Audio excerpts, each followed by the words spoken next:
गंगाराम, वो आवाज सुन रहे हो? घोड़ों की टापे, वो आ गया, यमराज आ गया। धूल उड़ रही थी और उस धूल के बीच घोड़े पर बैठा एक आदमी दिखाई देता है, जमींदार बलदेव सिंह। उसके पीछे उसका बेटा विक्रम और गुंडा कालू। अरे बापू, जरा देखिए तो सही, महारानी की रसोई के लिए ये शहजादा क्या लाया है। पूरे दिन की मेहनत और सिर्फ 4 नन्ही मछलियाँ। बलदेव सिंह की आंखों से अहंकार का पर्दा फट चुका था। वो पहली बार खामोश खड़ा था। उसने धीरे से अपना सिर झुकाया और कीचड़ से सना हुआ उठा। आज मैं हार गया गंगाराम, तुम्हारी दोस्ती जीत गई। लालच ने मुझे अंधा कर दिया था। सुनो, आज के बाद कोई भी इस घोड़े की तरफ आंख उठाकर नहीं देखेगा। रामपुर आज से आजाद है। सुबह का सूरज अभी पूरी तरह निकला भी नहीं था कि नदी के ऊपर हल्की धुंध तैर रही थी और पानी ऐसा लग रहा था जैसे किसी गहरी सोच में डूबा हो। रामपुर गांव के लोग कहते थे, दरिया कभी कभी इंसान से भी ज्यादा राज छुपा कर रखता है। और उस सुबह दरिया सचमुच कोई राज छुपाए बैठा था। उसी दरिया के किनारे एक टूटी फूटी नाव को पानी में धकेलता हुआ खड़ा था गंगाराम। पुराना जल, टूटी नाव और कंधों पर पूरे घर की जिम्मेदारी। भैया, ओ भैया, ठहरो, रुकिए भी। गंगाराम ने अपनी नाव को पानी में उतार ही दिया था कि उसने मुड़कर देखा। उसकी छोटी बहन कमली नंगे पांव धूल उड़ाती हुई उसकी तरफ दौड़ी आ रही थी। उसके हाथ में कपड़े का एक पुराना और मटमैला सा टुकड़ा था। लो भैया, ये लो, माँ ने दिया है। वो कह रही थी कि आज आसमान पर बादल हैं और नदी की हवा बहुत ठंडी है। इसे अपने गले में लपेट लो, कहीं ठंड ना लग जाए। गंगाराम अपनी फटी हुई बनियान को देखता है और फिर अपनी छोटी बहन के मासूम चेहरे को। उसके चेहरे पर एक फीकी लेकिन प्यारी मुस्कान आ जाती है।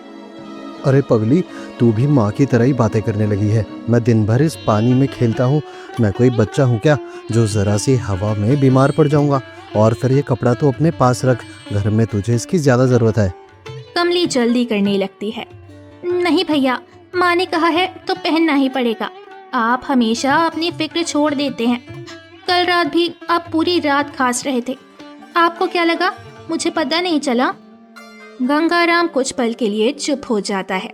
कमली की आवाज थोड़ी भारी हो जाती है।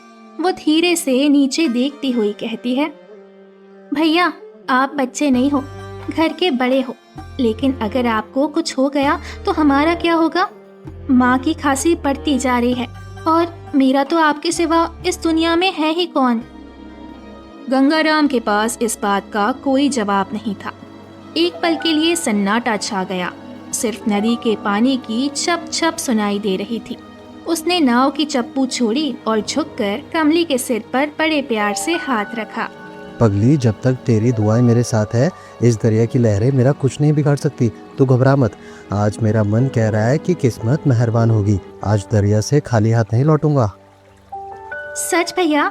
क्या आज सच में बहुत सारी मछलियाँ मिलेंगी?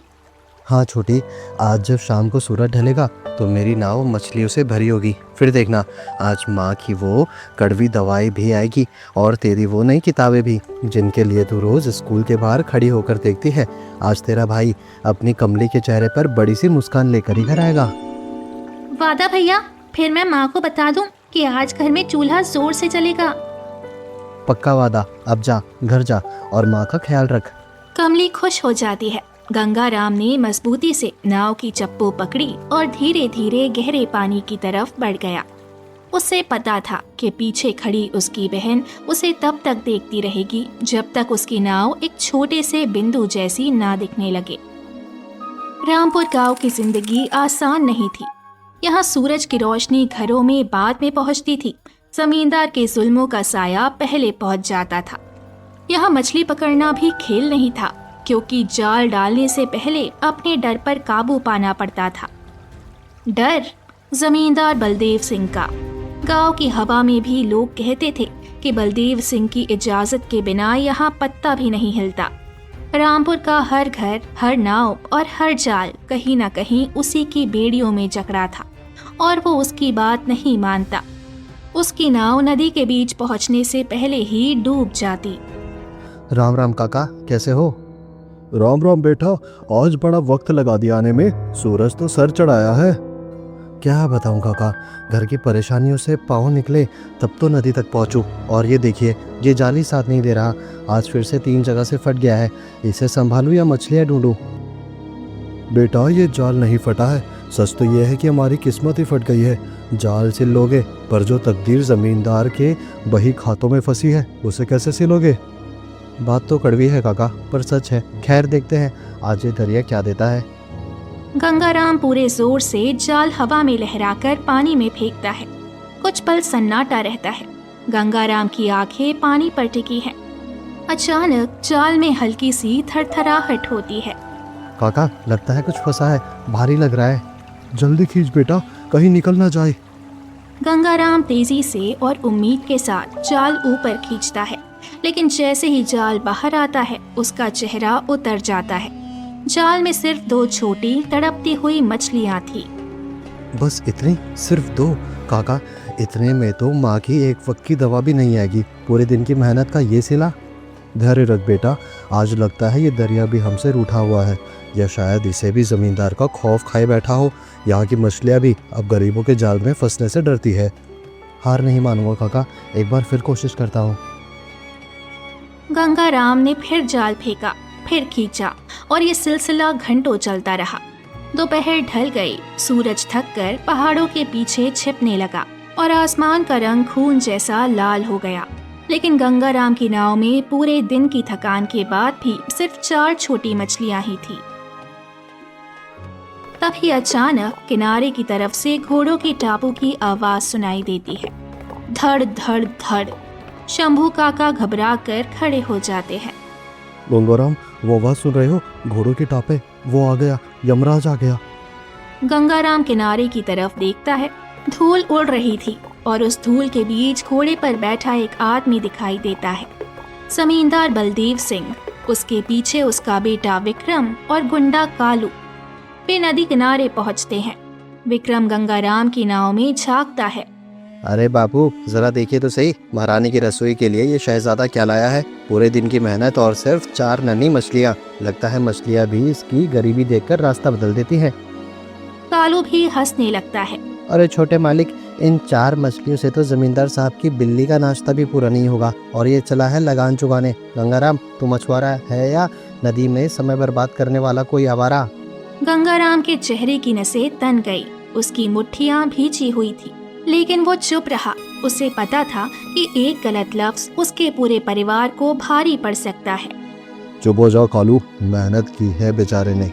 क्यों गंगाराम, सुना है तुम्हारी माँ की तबीयत नाराज है और बहन की शादी की चिंता सर पर है, पर इन सब के बीच तुम जमींदार का हिस्सा भूल गए। कहो, लगान के पैसे तैयार हैं या आज भी सिर्फ बहाने की टोकरी लाए हो? मालिक, आप तो जानते हैं, पिछले कुछ दिनों से दरिया में मछलियाँ कम मिल रही है। जाल भी जवाब दे गया है। बस कुछ दिनों की मोहलत और दे दीजिए, मैं पाई चुका दूंगा। वक्त? मोहलत? तुझे क्या लगता है मालिक यहाँ भीख मांगने आए हैं? ज्यादा जबान मत चला, वरना इसी दरिया में तुझे मछलियों का चारा बना दूंगा। अचानक माहौल बदल गया। गंगाराम ने कालू की आंखों में आंखें डाली और झटके से उसका हाथ अपने गले से हटा दिया। हाथ नीचे रख कालू, गरीब जरूर हूँ पर लाचार नहीं। लगान मांगा है मालिक ने, मेरा स्वाभिमान नहीं। एक पल के लिए सन्नाटा छा जाता है। बलदेव सिंह हल्की मुस्कान के साथ बोलता है, हिम्मत है तुझमें, और यही हिम्मत मुझे पसंद है। पर याद रखना गंगाराम, हिम्मत पेट नहीं भरती और ना ही लगान चुकाती है। बलदेव सिंह वापस अपने घोड़े पर चढ़ता है और ठंडी आवाज में आखिरी हुक्म सुनाता है। कल शाम जब सूरज इस दरिया के पानी में डूबेगा, मुझे मेरा लगान चाहिए। अगर पैसे नहीं मिले तो याद रखना, ये नाव जमींदार का हिस्सा होगी और तुम्हारी बहन के गहने मेरी तिजोरी की शोभा बढ़ाएंगे। फैसला तेरा है, मेहनत या तबाही। अपना हुक्म सुनाकर बलदेव सिंह घोड़े दौड़ाते हुए वहां से चले जाता है। जमींदार के घोड़ों की टापे दूर होते ही नदी का किनारा फिर से शांत हो गया। लेकिन ये शांति सुकून वाली नहीं थी। वो सन्नाटा था जो तूफान के आने से पहले महसूस होता है।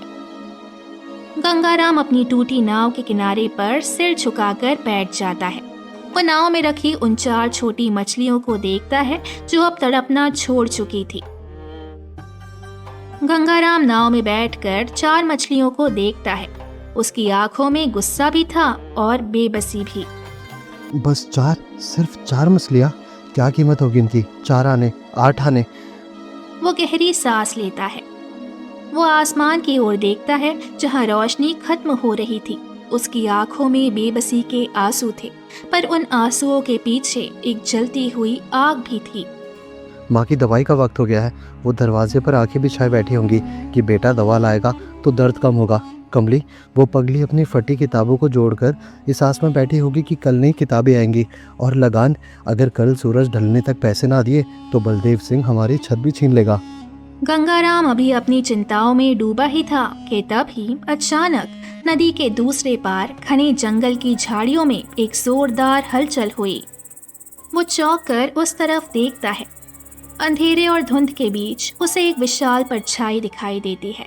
एक घोड़ा, कोयल जैसे काला, जिसकी खाल चांदनी में चमक रही थी। उसकी आंखें अंधेरे में जुगनू की तरह जल रही थी।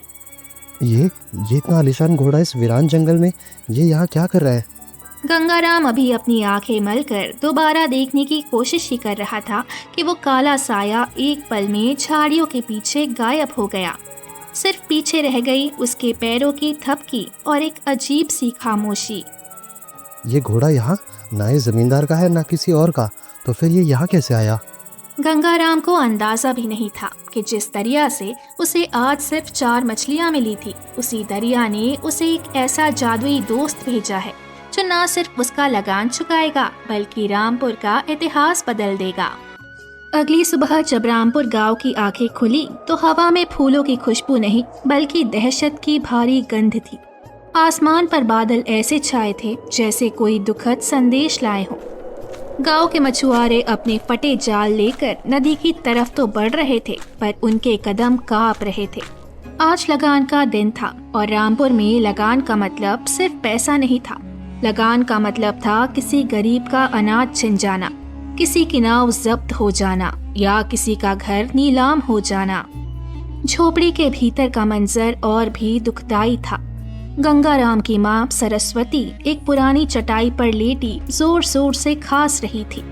हर खांसी के साथ उसका कमजोर शरीर कांप उठता था।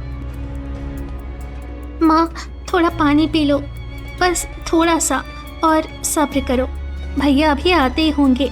वो कल कह रहे थे कि आज आपकी दवाई पक्का आएगी। बेटी, वो बेचारा खुद भूख से लड़ रहा है, दवा तो बहुत दूर की बात है। बस दुआ कर कि जमींदार का साया हमारे घर पर ना पड़े। कमली चुप हो जाती है। तभी दरवाजा खुलता है। गंगाराम अंदर आता है। कमली तुरंत पूछती है, भैया मछलियाँ बिकी? गंगाराम कुछ पल चुप रहता है, फिर धीरे से सिर हिला देता है। बस थोड़ा सा पैसा मिला है। कमली ने अपने भाई की आंखों में झांका तो उसे वो चमक नहीं दिखी जो कल थी। वो समझ गई कि दरिया ने कल सिर्फ मायूसी दी है। अभी वो कुछ कहती कि तभी पूरे गांव में एक चीख गूंज उठी, भागो, जमींदार आ गया। ओए रामपुर वालों, बहरे हो गए हो क्या? निकल बाहर अपनी बिलों से। आज लगान का आखिरी सूरज ढलने वाला है। जिसके हाथ में पैसे नहीं, समझो उसकी किस्मत में आज चैन की नींद नहीं। गांव के लोग सहमे हुए अपनी झोपड़ियों से बाहर निकले।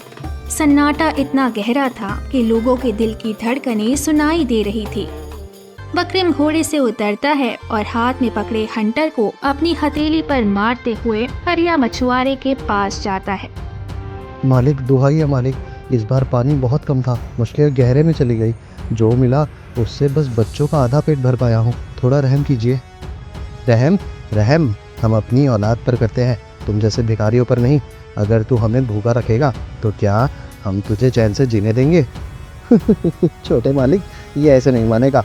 इसकी नाव की रस्सी खोल दो, जब सहारा ही बह जाएगा तब अकल ठिकाने आएगी। कालू नाव की रस्सी काट कर उसे तेज बहाव में धकेल देता है। हरिया चीखता हुआ पानी की तरफ दौड़ता है। नहीं मालिक, मेरी नाव अच्छी नहीं है, ये एक सहारा है जिससे मेरा घर चलता है मालिक। याद रख हरिया, जो लगान नहीं देता उसका सहारा रहने का हक भी हमारा हो जाता है। अगली बार जान की भीख मांगने मत आना। बलदेव सिंह की ठंडी और जालिम नजरें अब गंगाराम पर टिक गई थी, जो अपनी मुट्ठियां भींचे दूर खड़ा ये सब देख रहा था। क्या रे हरिया, बहुत दिनों से तेरे जाल में बड़ी मछलियाँ फंस रही है, निकाल हमारा हिस्सा।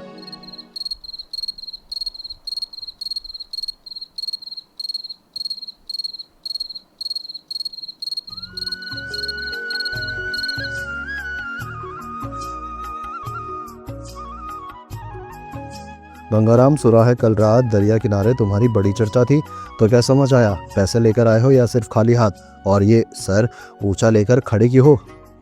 मालिक, इंसानियत के नाते थोड़ा वक्त और दे दीजिए। कल रात बहुत कोशिश की पर किस्मत ने साथ नहीं दिया, बस कुछ दिन और दे दीजिए। वक्त? अरे तुझे वक्त चाहिए या खैरात? जमींदार साहब का दिल मोम का नहीं है, तेरी चिकनी चुपड़ी में जो फिसल जाए। बाबू देखिए, इसके नाव अभी भी मजबूत है। अगर कल तक पैसे नहीं आए तो ये नाव हमारे अस्पताल की लकड़ियाँ धोने के काम आएंगी।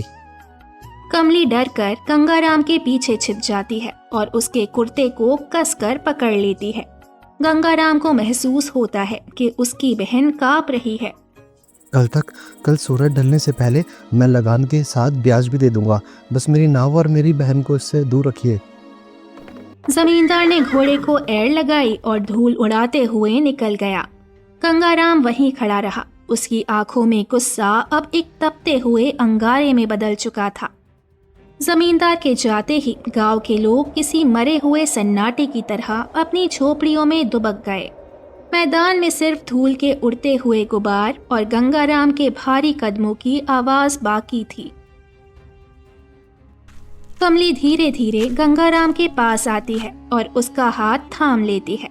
उसकी आवाज डर के मारे कांप रही थी। भैया, अब क्या होगा? जमींदार ने तो कल तक का ही वक्त दिया है। अगर कल भी मछलियां नहीं मिली तो क्या सच में वो हमारी नाव ले जाएगा? और माँ की दवाई? गंगाराम ने कमली की तरफ देखा। उसकी आंखों में एक अजीब सा सूनापन और गहरी चिंता थी, जैसे वो मन ही मन अपनी किस्मत से लड़ रहा हो। पता नहीं कमली, पर आज तक इस दरिया में किसी का भूखा नहीं सुलाया। कल सुबह फिर जाल डालूंगा, और ये दरिया ही हमारी आखिरी सहारा है और वही हमारी आखिरी उम्मीद। धीरे धीरे रात ने अपना काला आंचल पूरे रामपुर गांव पर फैला दिया। चांद आज बादलों की गहरी परतों के पीछे छिपा था, जैसे वो भी आने वाली किसी अनहोनी को देखना नहीं चाहता हो। गंगाराम को नींद नहीं आ रही थी। वो बेचैनी में अकेले ही नदी की तरफ चल पड़ा। चारों तरफ झींगुरों की आवाज और नदी के पानी की छप छप सुनाई दे रही थी। तभी अचानक झाड़ियों के पीछे से एक दर्द भरी हिनहिनाहट गूंज। गंगाराम के कदम ठिठक गए। उसने सचेत होकर चारों तरफ देखा। ये आवाज, ये तो किसी घोड़े की आवाज है, पर इस वक्त यहाँ? गंगाराम दबे पांव झाड़ियों की तरफ पड़ने लगा। जैसे जैसे वो पास जा रहा था, उसे भारी सांसों और जमीन खुरचने की आवाजें साफ सुनाई दे रही थी। उसने धीरे से एक बड़ी झाड़ी को हटाया और उसकी आंखें फटी की फटी रह गई। वही रहस्यमय काला घोड़ा जो कल उसे एक साए की तरह दिखा था, आज उसके बिल्कुल सामने था, लेकिन वो कल जैसा फुर्तीला नहीं लग रहा था। अरे ये तो वही है, पर ये तो बहुत जख्मी है। घोड़े की काली खाल पर ताज़ा खून चमक रहा था। उसके पिछले पैर में एक गहरा घाव था और खून धीरे धीरे मिट्टी को गीला कर रहा था। घबरा मत दोस्त, डरो मत, मैं तुझे नुकसान नहीं पहुंचाऊंगा। घोड़ा पहले तो डरकर पीछे हटने की कोशिश करता है। उसकी आंखों में इंसानों के प्रति खौफ साफ दिख रहा था, लेकिन दर्द इतना ज्यादा था कि वो 2 कदम चलते ही लड़खड़ा गया। अरे अरे संभल, तू तो चल भी नहीं पा रहा। देख, मैं तेरी मदद करना चाहता हूँ। गंगाराम को इस बात का रत्ती भर भी अंदाजा नहीं था कि जिस घोड़े के घाव पर आज वो मरहम लगाने वाला है, वही घोड़ा कल उसकी जिंदगी के सारे घाव भरने वाला था। सन्नाटे को चीरती हुई वो आवाज गंगाराम के कानों में बिजली की तरह कौंधी। जंगल के गहरे अंधेरे में कहीं मशालों की रोशनी नाच रही थी। अरे वो काला घोड़ा यहीं कहीं होगा। उसके पैरों के निशान अभी ताज़ा है, ढूंढो उसे, वो हाथ से निकल जाएगा। गंगाराम के रोंगटे खड़े हो गए। उसने देखा कि वो घायल घोड़ा भी अचानक अपनी जख्मी हालत भूलकर सतर्क हो गया है। उसके कान खड़े थे और आंखों में एक अजीब सी बेचैनी थी। चुप रहो दोस्त, लगता है कोई शिकारी तुझे ढूंढ रहा है। यहाँ रुकना ठीक नहीं, चल मेरे साथ। घोड़ा भी जैसे गंगाराम की बात समझ गया। वो लंगड़ाते हुए लेकिन दबे पांव गंगाराम के पीछे पीछे घनी झाड़ियों के पीछे जाकर दुबक गया। मशालों की रोशनी पास से गुजरती है। दो आदमी जिनके चेहरों पर लालच साफ दिख रहा था वहां से गुजरते हैं। जमींदार साहब ने कहा है कि अगर वो घोड़ा मिल जाए तो मुंह मांगे इनाम मिलेगा। वो घोड़ा हाथ आना चाहिए। सुना है वो कोई मामूली जानवर नहीं, वो बहुत खास है। उसकी कीमत लगान से भी कई ज्यादा है। गंगाराम झाड़ियों के पीछे सांस रोक कर बैठा था। जैसे ही वे आदमी दूर गए उसने राहत की सांस ली, पर उसके मन में एक सवाल कौंध रहा था। खास आखिर इस घोड़े में ऐसी क्या बात है कि जमींदार इसके पीछे हाथ धोकर पड़ा है। जंगल में फिर से शांति छा गई। गंगाराम घोड़े को लेकर वापस नदी के उस गुप्त किनारे पर पहुंचा। रात के अंधेरे में नदी का पानी आज कुछ अलग ही चमक रहा था। गंगाराम जैसे ही नदी की ओर मुड़ता है उसकी आंखें फटी की फटी रह जाती है। ये क्या, पानी में इतनी हलचल? चांद की हल्की रोशनी में गंगाराम ने देखा कि पानी के अंदर चांदी की तरह कुछ चमक रहा था। उसने बिना वक्त गवाए अपना फटा हुआ जाल हवा में लहराया और पानी में फेंक दिया। जाल पानी में गिरते ही भारी हो गया। गंगाराम ने अपनी पूरी ताकत लगाकर उसे खींचा। अरे ये तो बहुत भारी है। बाप रे, इतनी सारी मछलियाँ एक ही बार, पूरा जाल भर गया। उसने जाल जमीन पर उल्टा तो टोकरी भर गई। गंगाराम की आंखों में खुशी के आंसू आ गए। उसने फिर से जाल फेंका और फिर से वही चमत्कार हुआ। मछलियां जैसे खुद ब खुद उसके जाल की तरफ खिंची चली आ रही थी। ये कैसे हो सकता है? कल तक तो एक मछली के लिए पूरा दिन तरसना पड़ता था और आज तो पूरा दिन दरिया ही उमड़ पड़ा है। तभी उसकी नजर उस काले घोड़े पर पड़ी। घोड़ा शांत खड़ा था, लेकिन जैसे ही उसने जमीन पर अपना खुर पैर मारा और एक हल्की हिनहिनाहट की, अचानक पानी में एक सुनहरी लहर उठी और सैकड़ों मछलियां एक साथ पानी के ऊपर उछलने लगी। तो ये सब तुम्हारी वजह से हो रहा है? तो कोई साधारण घोड़ा नहीं है, तू कोई जादुई घोड़ा है। घोड़े ने अपनी बड़ी बड़ी चमकती आंखों से गंगाराम की तरफ देखा। उस पल गंगाराम को समझ आ गया कि किस्मत ने उसे सिर्फ एक घोड़ा नहीं बल्कि एक फरिश्ता दिया है। गंगाराम अपनी आंखों पर यकीन नहीं कर पा रहा था। तभी वो काला घोड़ा जो अब तक खामोश खड़ा था धीरे धीरे लंगड़ाते हुए नदी के बिल्कुल किनारे तक आ गया। घोड़े ने अपना सिर झुकाया और बहते हुए पानी को गौर से देखा। फिर उसने आसमान की तरफ मुंह करके एक लंबी और गूंजती हुई हिनहिनाहट की। उस आवाज के होते ही जैसे सोई हुई नदी जाग उठी। पानी के अंदर से एक सुनहरी रोशनी फूटी और अचानक हजारों मछलियां पानी की सतह पर ऐसे नाचने लगी जैसे किसी त्योहार का जश्न मना रही हो। ये क्या देख रहा हूँ मैं? कल तक जहाँ एक मछली के दर्शन नहीं होते थे, आज वहाँ मछलियों का सैलाब आ गया है। क्या ये सब तेरी वजह से हो रहा है दोस्त? घोड़े ने जवाब में फिर से हल्के से हिनहिनाया। जैसे ही उसकी आवाज गूंजी, पानी का एक और हिस्सा मछलियों से भर गया। मछलियां खुद उछलकर गंगाराम के पैरों के पास आ रही थी। गंगाराम अब समझ चुका था। उसने जाल किनारे रख दिया और उस घोड़े के करीब जाकर उसके चेहरे को अपने दोनों हाथों से थाम लिया। तो तू कोई मामूली जानवर नहीं, तू तो इस दरिया का भेजा हुआ कोई करिश्मा है। तू तो जादुई है। घोड़े ने बड़े प्यार से अपनी आंखें झपकाई और धीरे से अपना सिर गंगाराम के कंधे पर टिका दिया, जैसे वो कह रहा हो, तूने मेरी जान बचाई है, अब मैं तेरी किस्मत बदलूंगा। गंगाराम के चेहरे पर बरसों बाद एक सच्ची मुस्कान आई। उसकी आंखों में अब बेबसी के आंसू नहीं बल्कि जीत की चमक थी। अब जमींदार की लगान चुकाने का खेल है। इतनी मछलियाँ इन्हें शहर की मंडी में बेचकर मैं ना सिर्फ कर्ज चुका दूंगा बल्कि माँ के लिए बेहतरीन दवा और कमली के लिए गांव की सबसे महंगी किताब लेकर आऊंगा। आज हमारी गरीबी का आखिरी सूरज ढल गया दोस्त। वो पागलपन की हद तक खुश था। वो जल्दी जल्दी अपनी टोकरियां भरने लगा। लेकिन वो अपनी धुन में इतना खोया था कि उसे एहसास ही नहीं हुआ कि कोई उसकी खुशियों पर नजर गड़ाए बैठा है। नदी के किनारे एक पुराने बरगद के पेड़ के घने अंधेरे में जमींदार का एक वफादार जासूस ये सब देख रहा था। उसकी आंखों में हैरत कम और लालच ज्यादा था। तो ये उस घोड़े का असली राज, ये सिर्फ दौड़ता नहीं, ये तो सोना उगलने वाला घोड़ा है। अगर ये मालिक के हाथ लग जाए तो उनकी चांदी हो जाएगी। वो जासूस दबे पांव पीछे हटा और फिर पागलों की तरह गांव की दिशा में दौड़ने लगा, सीधे जमींदार की हवेली की ओर। जासूस की आंखों में चमकता वो लालच आने वाले तूफान का संकेत था।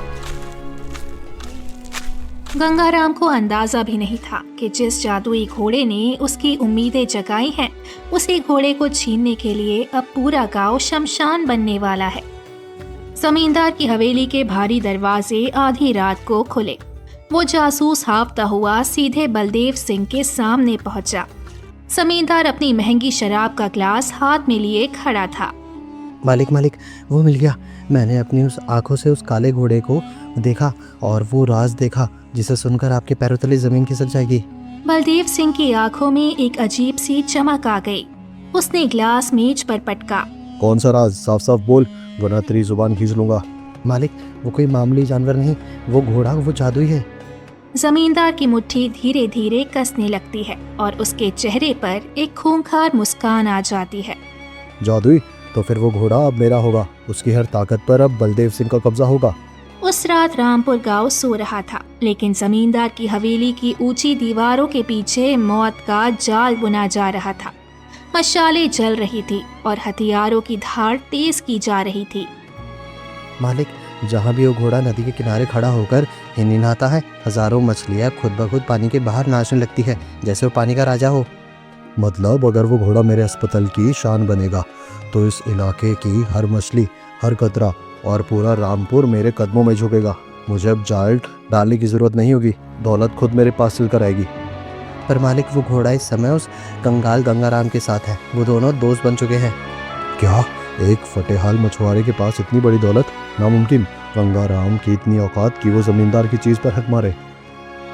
सुनो, कल तक सूरज उगने से पहले पूरे जंगल और नदी के घाट को घेर लो। मजबूत रस्सियां और लोहे की जाल तैयार रखो। बलदेव सिंह ने अपनी मूंछों पर ताव दिया और ठंडी आवाज में कहा, आज तक रामपुर में जो भी कीमती था वो सब मेरे पास आया, चाहे वो जमीन हो या कोई जान। अब वो घोड़ा भी मेरा होगा, और अगर गंगाराम बीच में आया तो उसे नाव के साथ उसी दरिया में डुबा दूंगा।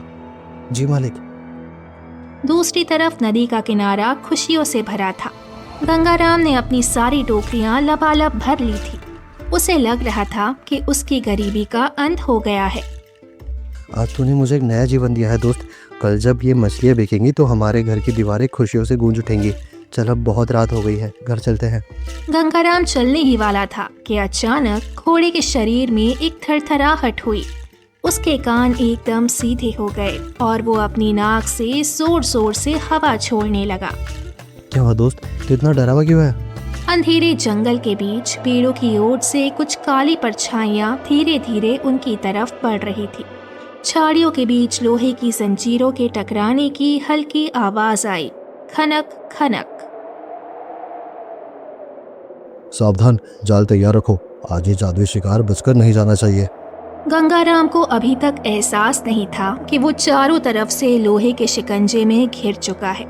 उसकी खुशियों वाली रात एक खौफनाक जंग में बदलने वाली थी। चांदनी रात में नदी का पानी चांदी की तरह चमक रहा था, लेकिन उस चमक के पीछे मौत का साया छिपा था। गंगाराम अपनी जीत की टोकरियां समेटने में लगा था, पर जादुई घोड़े की आंखें अंधेरे जंगल को चीर रही थी। क्या हुआ दोस्त, तो इतना बेचैन क्यों है? देख, मैं बस ये आखिरी टोकरी उठा लूं, फिर हम घर चलेंगे। घोड़ा जोर से फुफकारता है और अपनी गर्दन झटकाता है, जैसे वो चिल्लाकर कह रहा हो, मूर्ख इंसान, टोकरियां छोड़ और भाग, मौत तुझे चारों तरफ से घेर चुकी है। रात का सन्नाटा अचानक टूटने लगा। सूखी पत्तियों के चरमराने की आवाज आने लगी। गंगाराम का हाथ थम गया। उसने महसूस किया कि जंगल की झाड़ियां हिल नहीं रही थी, बल्कि उन्हें हिलाया जा रहा था। तभी चारों दिशाओं से मशालें जल उठी। आग की लपटों ने अंधेरे को चीर दिया और जमींदार के खूंखार गुंडे बाहर निकल आए। उनके हाथों में रस्सियां नहीं बल्कि जहरीले कांटों वाले लोहे के जाल थे। अरे ओ गंगाराम, बहुत मछलियाँ पकड़ ली, अब ज़रा ज़मींदार साहब का जाल भी देख ले। यही है वो जादुई घोड़ा, पकड़ लो इसे। और इसे परिंदा, आज ये परिंदा उड़ना भूल जाएगा। खबरदार, अगर किसी ने कदम भी आगे बढ़ाया, ये बेजुबान जानवर है, इसने तुम्हारा क्या बिगाड़ा है? बेजुबान? अरे ये तो सोना उगलने वाली मशीन है, हट जा रास्ते से मछुआरे, वरना घोड़े के साथ तेरी लाश भी जमींदार के पास होगी। दो गुंडों ने एक साथ भारी जाल हवा में लहराया। गंगाराम उन्हें रोकने के लिए झपटा, लेकिन एक जोरदार धक्का उसे कीचड़ में गिरा देता है। जादुई घोड़ा अब शांत नहीं था। जैसे ही जाल उसके ऊपर गिरने वाला था, उसने अपने पिछले पैरों पर खड़े होकर आसमान की तरफ एक ऐसी हिनहिनाहट की जिससे पूरा जंगल कांप उठा। अचानक शांत बहती नदी में एक भयंकर बवंडर उठा। पानी की लहरें 10 फीट ऊंची उठ गई। ये क्या हो रहा है? पानी ऊपर कैसे आ रहा है? हजारों मछलियां पानी से बाहर उछलने लगी, लेकिन इस बार वे भोजन नहीं थी। वे एक हथियार की तरह गुंडों से टकराने लगी। पानी का एक जोरदार रेला किनारे की तरफ आया और जमींदार के आदमियों को तिनकों की तरह बहा ले गया। भागो, ये घोड़ा नहीं, ये तो राक्षस शैतान है, जान बचाओ। कुछ ही पलों में सब शांत हो गया। गुंडे अपनी जान बचाकर जंगल की गहराई में ओझल हो गए। नदी फिर से अपनी धीमी लय में बहने लगी। गंगाराम हाफता हुआ खड़ा हुआ और उसने देखा कि घोड़ा उसके पास आकर खड़ा है। उसकी आंखों में अब वो गुस्सा नहीं बल्कि एक अजीब सा सुकून था। आज तूने मुझे सिर्फ अमीर नहीं बनाया दोस्त, तूने मेरी जान भी बचाई। पर बलदेव सिंह हार नहीं मानेगा। कल जब उसे इस जादू का पता चलेगा तो सेना लेकर आएगा। अब ये लड़ाई सिर्फ लगान की नहीं, हमारी जिंदगी की है।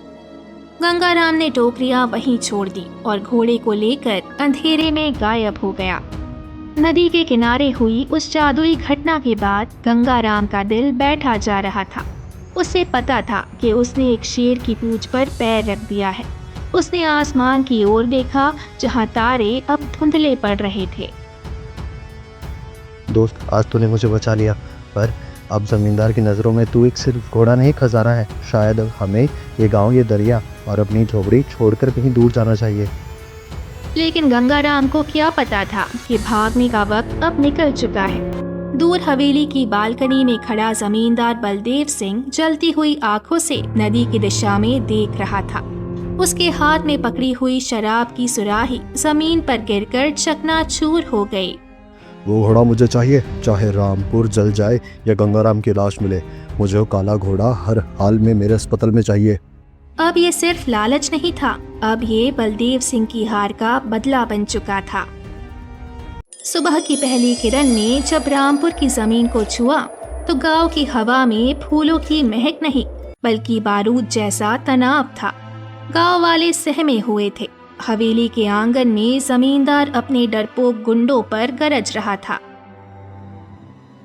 लानत है तुम पर, तुम इस हथियार बंद आदमी मिलकर भी एक निहत्थे मछुआरे और एक जानवर को नहीं पकड़ पाए। तुम सबकी खाल खींच दूंगा मैं। कालू और उसके साथी अपराधी की तरह सर झुकाए खड़े थे।